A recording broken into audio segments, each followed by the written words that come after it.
Oh, we got a fun one today. Pros and cons of black body piercing jewelry. Coming up next on Pros and Cons by a Piercer, Season 2, Episode number 73.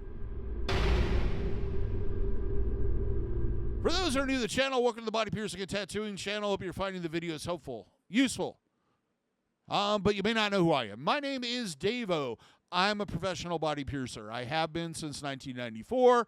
I own and operate the Axiom Body Piercing Studio located right here in Des Moines, Iowa, inside Skin Kitchen Tattoo. So we're going to talk about a subject I talk about all the time because I keep getting asked about it.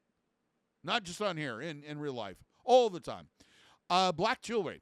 Now, there are 3 forms of black jewelry that are safe. And they aren't really safe for fresh piercings. The first one would be niobium.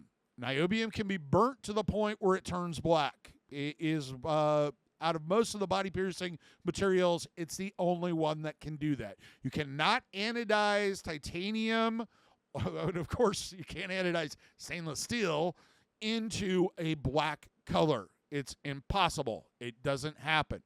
The problem with niobium is, especially fresh piercings, is it has a very rough surface. Black niobium does. And it's not going to be the shiny car paint, liquid latex kind of looking stuff that you want.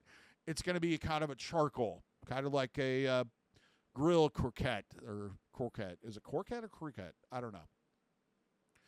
The other one would be black glass. And glass usually isn't, it's perfectly safe, but it isn't usually the best option for fresh piercings because you don't have a lot of options when it comes to glass jewelry.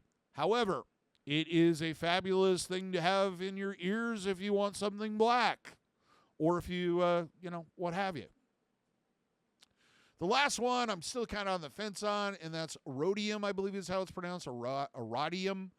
Coated 14 karat gold. This stuff, it will come off black. I believe that it's kind of painted on. As far as I know, it shouldn't cause problems, but it's kind of one of those, I don't know. The problem with that is it can be very, very, very, very, very expensive. And usually when it is used on pieces, it's used kind of as a highlight. Kind of to add shadow or depth to certain pieces. It's not really coated that often, and most of the people that are willing to pay the price that gold costs are not looking for black jewelry. They're looking for gold jewelry or rose gold or white gold. So that moves us on to all the other stuff you see on the internet and in that mall at the shop that you like to buy the hair things at. This stuff is coated. It is, and nobody will tell us exactly what that coating is. So that opens a lot of questions about biocompatibility and et cetera, which I'll get into later. The 3 types I've kind of come across, or what I assume it is, just by experience with this jewelry that people have brought in and I've examined. It's one of 3 things. It's either painted, coated, or it's like a PVD coating. Material-wise, some of it feels like kind of a latex rubbery level and peels off the same way. The other kind feels like Teflon. You do not want to put Teflon in your body for a long period of time. Exposure can lead to this forever chemical getting into your system. Read up on it. Otherwise, none of the manufacturers that make this stuff will actually tell us what this coating is made out of, and that's why a reputable piercer is not going to stock it, and they are not going to suggest it. Well, let's get into the pros, the thing I struggled with. You ready? Now let's get into the pros, the thing I struggled with. Number 1, it is the most requested color that I get whenever I suggest the possibility of anodizing jewelry. Everybody wants black or red. That's the 2 colors we can't do. Basically, I don't know if it's so much of, you can't have it. if that's the temptation, or if it's just really that popular. There's a lot of people out there wearing this stuff now, so people see it more often. So maybe that's what's driving demand, but it is a color that people request for on a regular basis. Number 2, the base metal might be biocompatible. We don't know because there's no certification on the outside, so I doubt there's any certification for what's underneath it. The thing is that if it does peel off, you may be okay. Number 3, black goes with everything. I guess if you're one of those people that needs to match your outfit, black's a good choice because it'll match everything you wear. Number 4, will make you more stealth in the dark. People are going to have a harder time seeing you if you have the black jewelry in opposed to the shiny stuff. I'm sure that it is ninja approved. And what I came up with for number 5 for pros for black jewelry is it'll make other people wonder if you are the Dark Lord. Now it's time to move on to the cons, the disadvantages, the things that make you go, no way am I putting that in my body. Number 1, no one knows what this coating is. It's not like I haven't pounded this in already.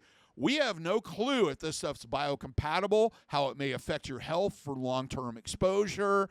And since a lot of people put these in oral piercings, durability we don't know about, a lot of different things. That's why I don't advise wearing this stuff.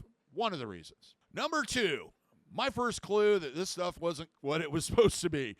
It peels off in chunks. I have literally sat there and took a piece of jewelry out of somebody where like sections of it were like missing, and I've took my thumb and actually peeled off the rest of that coating.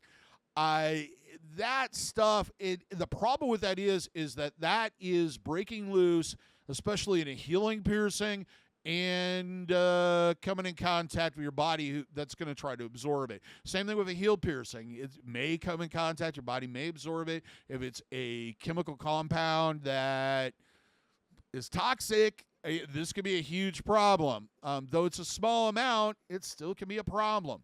The other thing is that you may have an allergic reaction to that material, and now it's suddenly in your bloodstream.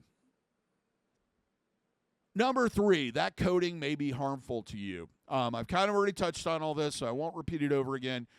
Things like Teflon, latex-based paints, all of this stuff, you don't want it in your system, and you definitely don't want it in your bloodstream.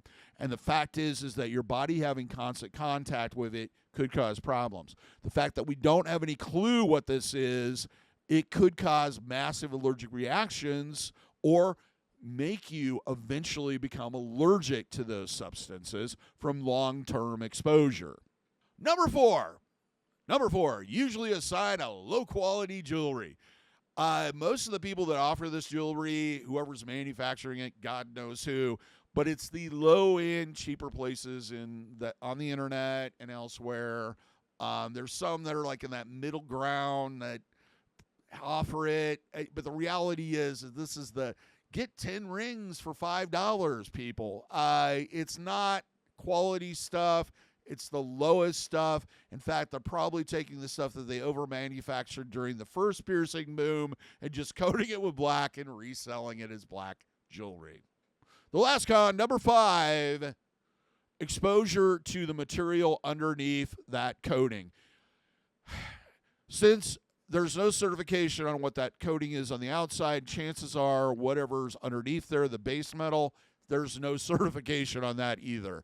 So if you have any type of metal allergies, you get exposed to this stuff, who knows what's going to happen. There's no way of knowing, regardless of what they put on the package. Unless you have that third-party certification, it's difficult to know if it's what it should be. And with this being lower-end jewelry, chances are it isn't. Have you worn black jewelry? Or have you had issues with black jewelry? Leave a comment. Love to hear it. Till next time, here's hoping all your piercings heal with ease and without a single issue. And if you're in the Des Moines, Iowa area, I would love to see you for your body piercing needs in the future. Have a good day, everybody. Take care, and we will see you in the next video.